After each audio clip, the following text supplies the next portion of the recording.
Sabe aquele tipo de contratação que você fica imaginando por que esse time contratou esse cara? Pois é, o canal FutDay trouxe esse vídeo aqui. 6 contratações bizarras que deram muito certo. Será que deram certo? Vamos lá, né? Ver se eu conheço a rapaziada aqui, porque esse mesmo que tá aparecendo aqui eu não conheço, não. Quando a gente fala em contratações bizarras que deram muito certo no futebol, Jimmy Vardy é praticamente o primeiro nome que vem na minha cabeça. Não faço ideia de quem que é. Me perdoem.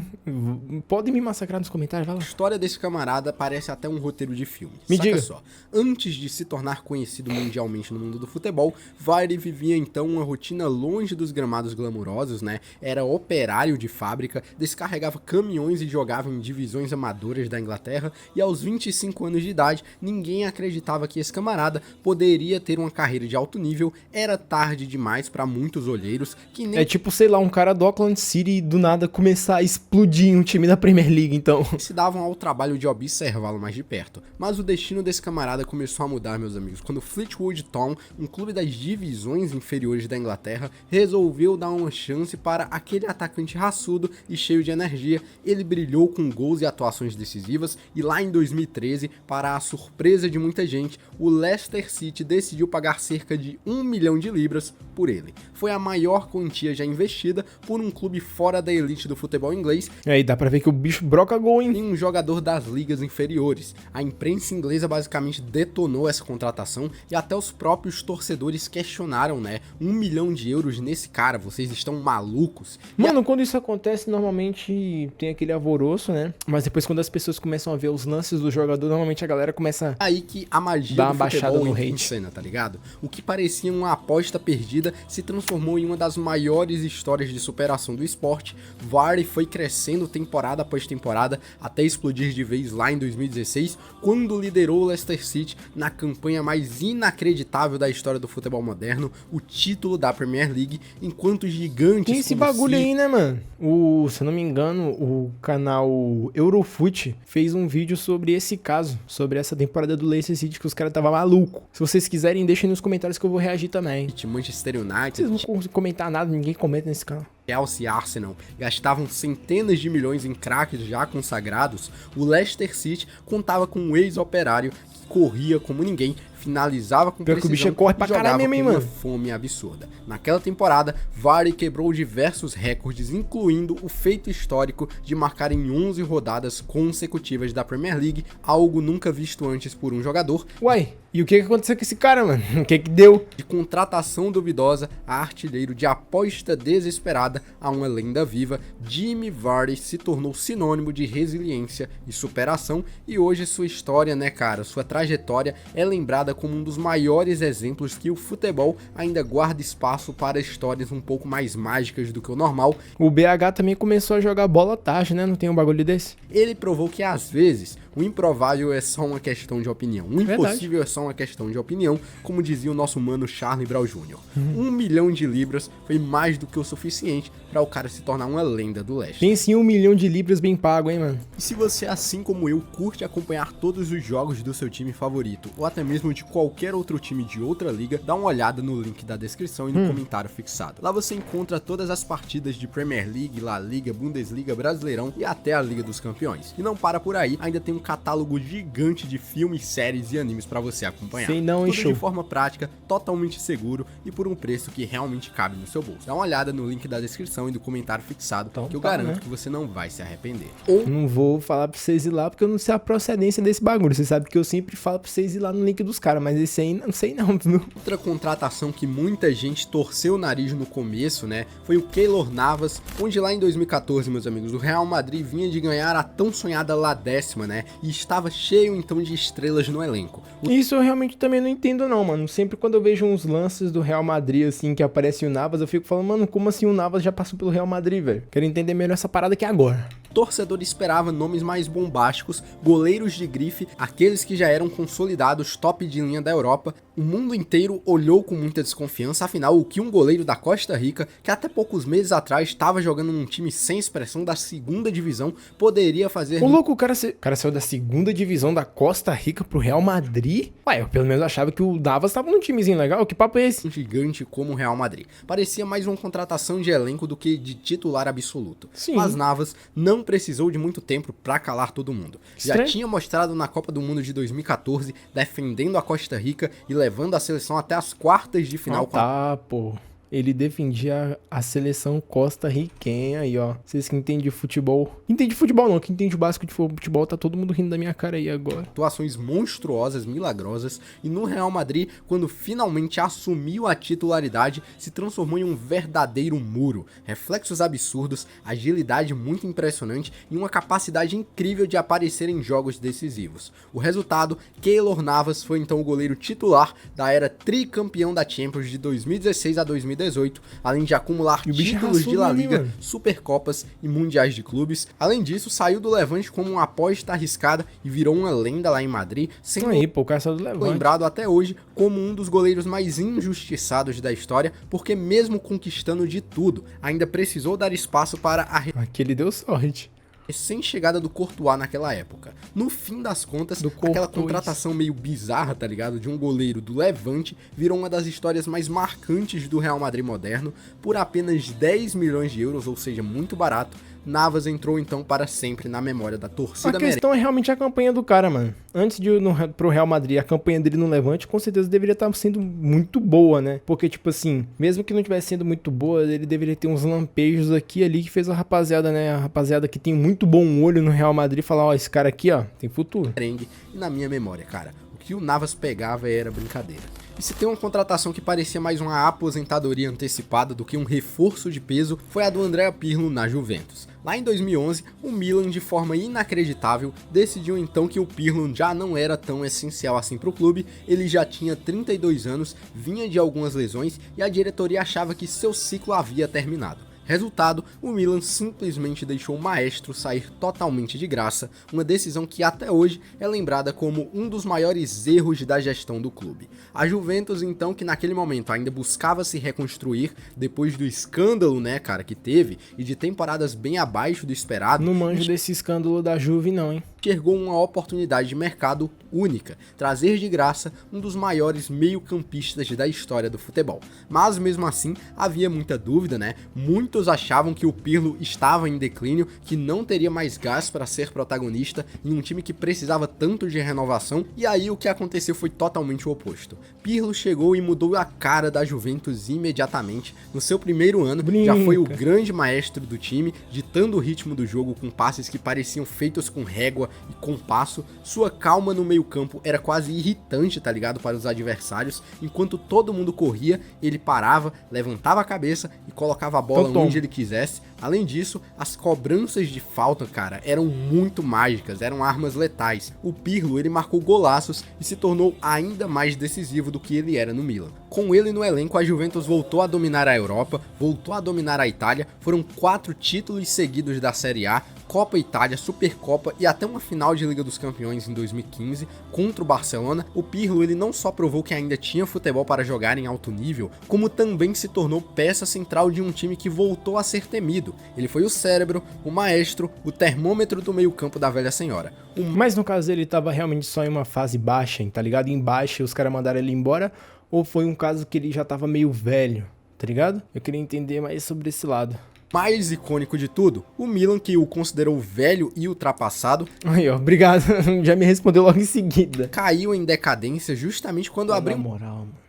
É umas coincidências que a gente fica falando, não é possível não. Mão dele. Enquanto isso, a Juventus iniciou uma era de hegemonia na Itália, tendo Pirlo como um dos pilares dessa virada. No fim, aquela contratação que parecia um risco por conta da idade, né, se transformou em uma das maiores pechinchas da história do futebol moderno. O Milan chutou o Pirlo e a Juve ganhou um maestro que marcou época, provando que a inteligência em campo dura muito mais do que a velocidade das pernas. É só tu ver hoje, sei lá, o Modric lá na Itália jogando pelo Milan. Agora, continua bem, então. Cara, essa contratação essa aí é bizarra. E abalou o futebol brasileiro e muita gente pensava que era só marketing e uma aposentadoria de luxo, tá ligado? Você é louco, mano. Quando eu vi essa porra aí, tipo... Mano, eu queria muito já nessa época manjar tipo assim, está integrado dentro do futebol, tá ligado? Pra poder apreciar esse momento, mano. Foi então a do Luis Suárez no Grêmio. O uruguaio chegou em 2023 com um joelho praticamente bichado, depois de anos de batalha no mais alto nível do futebol europeu, né? E muitos diziam que ele não ia aguentar o tranco do calendário brasileiro, que a gente sabe que é meio complicado. Parecia mais um nome de peso, chegando só pra vender camisa e atrair holofotes. Mas bastou a bola rolar pra todo mundo perceber que o El Pistoleiro era totalmente diferente do que a gente já tinha visto por aqui. Mesmo É daqueles jogadores que, mano, eles não têm dificuldade nenhuma em jogar bola, velho. É bizarro, tá ligado? Os caras fazem o futebol parecer fácil, mano. Os caras... É bizarro ver esse tipo de gente jogando, tá ligado? Você pega aqui o Soares, o R9, mano, é uns caras assim que eu fico besta, tá ligado? Eu fico besta assistindo. com limitações físicas muito evidentes, o Suárez mostrou Você realmente vê, porque ele tá meio travadão, tá ligado? Mas a qualidade fala por si só, mano. Absurda de nível, né, em relação ao restante do elenco gremista e até de outros elencos aqui do futebol brasileiro. A inteligência nos movimentos, a frieza nas finalizações, a visão de jogo, tudo nele mostrava que ele estava jogando em um patamar acima do futebol brasileiro. Ele transformou o ataque do Grêmio, que antes parecia previsível, em um setor muito temido, tá ligado? E o impacto foi imediato, decidiu jogos grandes, marcou os gols importantes, né? Inclusive, se eu não me engano, ele foi artilheiro e deu diversas assistências com a mesma naturalidade de quem já tinha feito isso na Europa, pelo Barcelona, pelo Liverpool e pelo Atlético de Madrid. Suárez não precisava correr 90 minutos, meus amigos. Bastava estar na área no momento certo, porque a diferença de qualidade técnica era gritante, tá? Enquanto muitos atacantes se perdiam em chances claras, ele resolvia com um único toquezinho, tá ligado? Olha isso, mano. Os caras chutam como se fosse nada, viado. Os caras tratam muito bem a bola, mano. Meus amigos, é que mesmo com o joelho pedindo arrego, né, o Suárez não deixou de competir. Ele lutava, reclamava, orientava em campo e dava a cara a tapa, algo que contagia o elenco, né, cara? O Grêmio, que ainda se reconstruía depois de momentos complicados, ganhou não só um artilheiro, mas também um líder, alguém que elevou o patamar do time dentro e fora das quatro linhas. Não é à toa, meus amigos, o Grêmio quase ganhou o Campeonato Brasileiro, tá? E no fim das contas, o uruguaio bichado provou que mesmo longe do auge físico, classe não se perde, né, meus amigos? O Suárez jogou no Brasil como se estivesse em um treino particular, dominando, decidindo e mostrando que craque é craque em qualquer lugar do planeta. Para o torcedor gremista, foi um privilégio assistir um dos maiores atacantes da sua geração, vestindo a camisa tricolor e ainda comendo o caneco de todo mundo que ou... Realmente, mano, deve ter sido, puta que pariu, mano, um bagulho de outro mundo, tá ligado? Tipo assim, mano, imagina aí, porra... Os caras tava tendo essas brincadeiras esses tempos atrás, né, do Cristiano Ronaldo no Palmeiras. Mano, imagina aí, viado. Eu vi simplesmente o Cristiano Ronaldo vestindo a camisa do Palmeiras. Que bagulho bizarro que seria, mano. Ousou duvidar dele. O cara realmente jogava muita bola, pena que só durou um ano, né? E o próximo dessa lista aqui, cara, essa contratação aqui foi feita há muito tempo atrás. O Clarence Seedorf do Botafogo. O holandês multicampeão europeu, dono de 4 Ligas dos Campeões com 3 clubes diferentes, desembarcou então no Rio de Janeiro lá em 2012, aos 36 anos de idade, quando muita gente achava que ele só vinha pra encerrar a carreira em ritmo lento, curtindo aqui a vida do Brasil, né, cara? Porque aqui a vida pra quem é rico é outro patamar, tá ligado? Outro patamar, né, pai? O Depay, vem, ó, pai e Depay mesmo, porra. Eu acho difícil o Depay largar a mão do Brasil, viu? Porque, pô, mano, o cara achou um ambiente perfeito pra ele, velho. E o cara ganhava muita grana, ia curtir uma praia, tá ligado? Lá no Rio de Janeiro. Mas não foi nada disso que aconteceu, tá? Aconteceu o contrário. O Seedorf chegou para mudar o patamar do Botafogo. Saca só, o clube vivia um período de reconstrução, tentando voltar então a ser protagonista depois de anos muito complicados, e ali estava um cara que não só jogava em altíssimo nível, mesmo veterano, mas também trazia mentalidade vencedora, profissionalismo e liderança, coisas que o elenco alvinegro não estava acostumado a ver de perto, porque a crise já estava instaurada dentro do clube, né? E dentro de campo, a diferença era nítida, cara, era absurda. O Seedorf controlava o ritmo. Bota uns lances dele aí pelo Botafogo então, carai. Ritmo do jogo, cadenciava quando precisava, acelerava na hora certa e ainda entregava gols e assistências. Foi peça fundamental para o Botafogo voltar a disputar grandes coisas, sendo protagonista em clássicos e em campanhas que recolocaram o time em competições continentais como a Libertadores, e seu impacto técnico e psicológico foi tão tão grande que até mesmo os jovens do elenco, como o Doria e o Vitinho na época, absorveram muito do que esse cara passava em campo e nos bastidores, tá ligado? Fora das quatro linhas, o Seedorf virou uma referência de profissionalismo por aqui. Massa. Era o primeiro a chegar, o último a sair, cuidava do corpo como se estivesse no auge europeu e servia como exemplo de conduta para o clube que tentava reencontrar sua Máximo identidade. respeito pelo cara Um aí, verdadeiro professor em momentos muito complicados em todos os sentidos que a gente pode pesquisar dessa palavra. No fim, aquela contratação que muitos acharam ousada demais acabou sendo uma das mais acertadas, uma das mais certeiras da história recente do Botafogo, e o Seedorf não só jogou bola, como ajudou a reconstruir a moral e a imagem desse clube, deixando um legado que vai além dos números e títulos. Foi craque, foi líder e principalmente mostrou que às vezes arriscar em uma contratação bizarra pode mudar então o destino de um time e até mesmo o seu próprio destino. Mano, esse tipo de contratação bizarra que ele tá falando aqui é muito interessante, mano. Tipo, porra, acontece muito, né? Em todas as ligas tem os medalhões, né? O Brasil gosta muito de se apoiar nesses medalhões. Quando o time tá indo muito mal, os caras falam, pô, mano, trouxemos aquele cara lá, tá ligado? Agora as coisas vão ir pra frente e todo mundo fala, puta que pariu, esse cara de novo não. Normalmente dá errado, né? Mas às vezes dá bom. Jogador.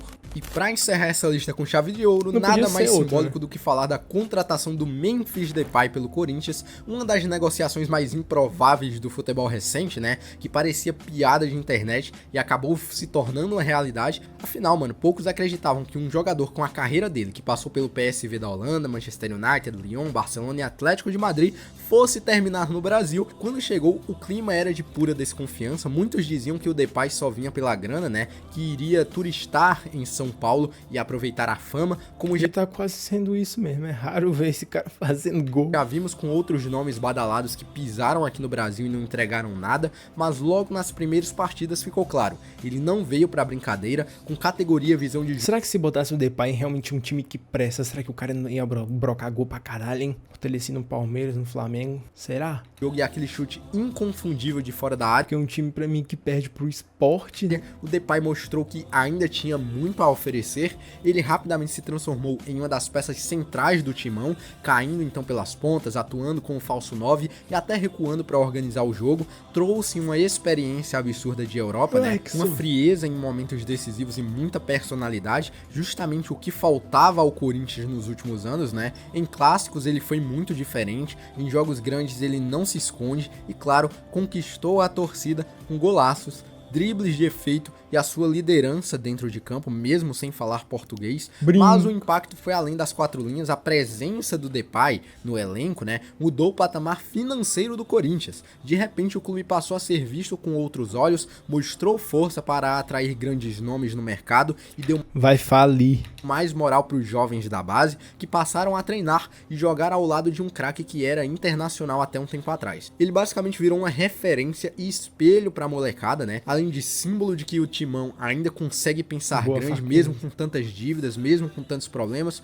O que parecia só mais uma contratação arriscada, beirando marketing, né? Virou um gol de placa na diretoria. O Memphis Depay não só correspondeu dentro de campo até agora, como também resgatou uma confiança que a torcida não sentia há muito tempo. Se no começo parecia uma loucura, no fim se provou uma das contratações mais bizarras e ao mesmo tempo mais acertadas da história recente do Corinthians. Eu pensei que esse cara ia jogar no Flamengo, não vou mentir pra vocês, e quando eu vi a notícia que ele ia pro Corinthians, eu dei logo um pulo da cadeira, porque realmente... Não, pera lá, como assim tu achou que ele ia pro Flamengo? Tipo, na época tinha saído a notícia que na verdade ele ia vir pro Brasil e depois que a gente foi descobrir o destino dele, eu não lembrava disso não. Achei que a rapaziada tinha chegado falando, não, pô, ele vai pro Corinthians, eu já não sabia que ele tava, tipo, fazendo esse mistériozinho, não.